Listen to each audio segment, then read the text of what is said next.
कि सबसे पहले तो हम लेते हैं अपने खेत की मिट्टी। आप देख सकते हैं ये मिट्टी हमारी जो है बलुई दोमट मिट्टी है। वेलकम दोस्तों, तो शुरू करते हैं आज की यह न्यू वीडियो। आज हम जानेंगे जापानी फल को कौन कौन सी बीमारी में उपयोग में लाया जा सकता है और इसको लगाने के लिए मिट्टी को कैसे तैयार किया जाता है। ये सब कुछ जानकारी जानने के लिए वीडियो के अंत तक बने रहिए। तो वीडियो में आगे बढ़ने से पहले जिसने अभी तक चैनल सब्सक्राइब नहीं किया है तो जल्दी से कर लीजिए। ज्यादा समय न लेते हुए आज की यह वीडियो शुरू करते हैं। जापानी फल को परसिमल भी कहा जाता है। जापानी फल की मुख्य किस्में फूयू और हच्चा है। फूयू प्रजाति के फलों की मंडियों में अधिक मांग रहती है क्योंकि इसकी शेल्फ लाइफ भी काफी ज्यादा है और यह किसान भाइयों को और भी ज्यादा प्रेरित कर रहा है। परसिमल को लोग एक फल के रूप में खाते हैं, लेकिन इस फल का और इसके पत्तों का प्रयोग दवाई के रूप में भी किया जा सकता है। ये फल खाने में जितना स्वादिष्ट होता है, सेहत के लिए उससे भी अधिक फायदेमंद है। जापानी परसिमन का उपयोग उच्च रक्तचाप, कब्ज, हिचकी या स्ट्रोक जैसी समस्याओं के उपचार में किया जाता है। खून के प्रवाह को सुधारने और शरीर के तापमान को कम करने में भी यह लाभदायक है। इसके अलावा और भी बहुत सी बीमारियों के लिए इसे उपयोग में लाया जा सकता है। ब्लड प्रेशर को कंट्रोल में रखता है, कब्ज दूर करने में सहायक है। इसके अलावा स्ट्रोक में फ्लूइड रिटेंशन में, रक्त प्रवाह सुधारने में, शरीर के तापमान को कम करने में, वजन कम करने में। इसके अलावा जापानी फल का प्रयोग करने से पाचन क्रिया भी सही से होती है। डायबिटीज के मरीजों के लिए ये लाभदायक फल है। इस फल में विटामिन सी भरपूर होता है और यह इम्यूनिटी बढ़ाने में सहायक है। इसमें मौजूद एंटीऑक्सीडेंट कैंसर जैसी समस्या से लड़ने भी मददगार होते हैं। इस हर्ब में मौजूद विटामिनों से आंखों की रोशनी बढ़ती है।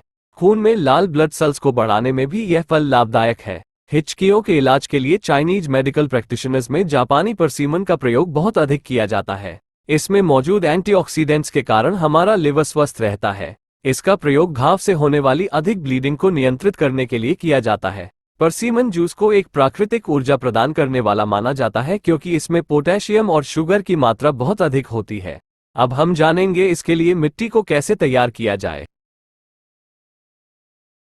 साथियों, ये परसिमन के पौधे हैं, ये हमने मंगाए हैं और मंगाने के बाद हम इन्हें लगाएंगे। तो सबसे ज़रूरी जो बात होती है पौधों को यहाँ पे जो क्लाइमेट में सेट करने के लिए, वो क्या होता है कि हमें वो ग्रो बैग में लगाने होते हैं और ग्रो बैग में इस तरीके के ग्रो बैग लेके इसमें लगाने होते हैं। लेकिन सबसे जो ज़रूरी चीज़ है वो है ग्रो बैग सॉइल, यानी कि इन पौधों के लिए जो हम मिट्टी तैयार करेंगे।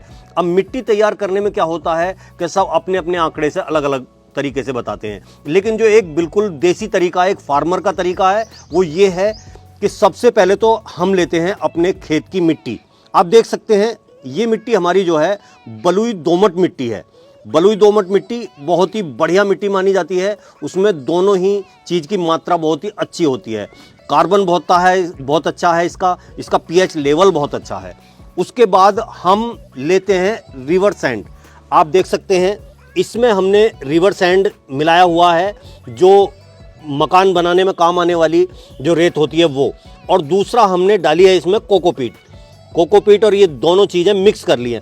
अब 50% तो होती है हमारी जो है खेत की मिट्टी, और आगे बचा 50% में से 25% में हम डालेंगे रिवर सैंड और जो है कोकोपीट। ये हमने बिल्कुल देखो बहुत बढ़िया तरीके से बना लिया। और 25% डालते हैं वर्मी कंपोस्ट, केंचुए की खाद, गिंडोए वाली खाद जो होती है। तो ये सब चीज़ हम बहुत अच्छे से मिला लेते हैं। मिलाने के बाद में हमारी जो सॉइल है वो बन जाती है कुछ इस प्रकार से। आप देख सकते हैं ये वो मिट्टी है कि जो अगर हम ये मिट्टी में जो भी चीज़ बोएंगे वो बस सोना ही पैदा करेगी। बहुत ही अच्छे पौधे सरवाइव करेंगे और बहुत ही अच्छे आगे चल के जो है वो फ्रूटिंग देंगे और फ्लावरिंग देंगे। तो इस तरीके से मिट्टी बनाने में कोई ज़्यादा बहुत बड़ी जो है साइंस नहीं है, सीधा सीधा तरीका है। और हम फिर जो है अपने जो ग्रो बैग हैं उन्हें इस तरीके से इससे भर लेते हैं। ग्रो बैग भरने के बाद में हम इसमें पौधा लगाएंगे। पौधा अपने टाइम पे इसमें जो है फुटेर लेना शुरू कर देगा और वो बढ़ना शुरू हो जाएगा। दूसरी बात क्या होती है कि कई बार हम छोटे पौधे लेके इन बैगों में लगाते हैं और वो बिल्कुल लास्ट फ्रूटिंग आने तक हम उन्हें जो है ग्रो बैग में ही रखते हैं। तो इनका एक सिस्टम है कि जब भी हमारा नवंबर दिसंबर का महीना आता है तो उन नवंबर दिसंबर के महीने में थोड़ा सा और साइज बढ़ा करके ग्रो बैग का फिर हम उस पौधे को उसमें सेट कर देते हैं। तो इस तरीके से 3 से 4 साल 5 साल तक हम पौधे को ग्रो बैग में रख सकते हैं और ग्रो बैग में रखने के बाद में उसे हम कहीं भी अपने खेत में या कहीं भी शिफ्ट कर लेते हैं, क्योंकि ज़्यादा अच्छी देखभाल उसकी हो जाती है। और पौधा जब हम खुले अलग जगह लगाते हैं तो उसके लिए बहुत रक्षा की ज़रूरत होती है। कई बार छोटा पौधा है तो आजकल जो है पशु वगैरह नुकसान दे देते हैं। तो इस तरीके से बना के पौधे पहले घर पे तैयार कर लें और उसके बाद जहां हमें खेत में लगाने हैं हम उन्हें पूरे वयस्क और बड़े करने के बाद में लगाएं, तो हमारी जो खेती है, हमारी जो फसल है वो बहुत अच्छी होगी। धन्यवाद। आपको मेरी यह वीडियो कैसे लगी कमेंट बॉक्स में जरूर बताएं और लाइक शेयर और जिसने अभी तक सब्सक्राइब नहीं किया तो सब्सक्राइब करना न भूलें।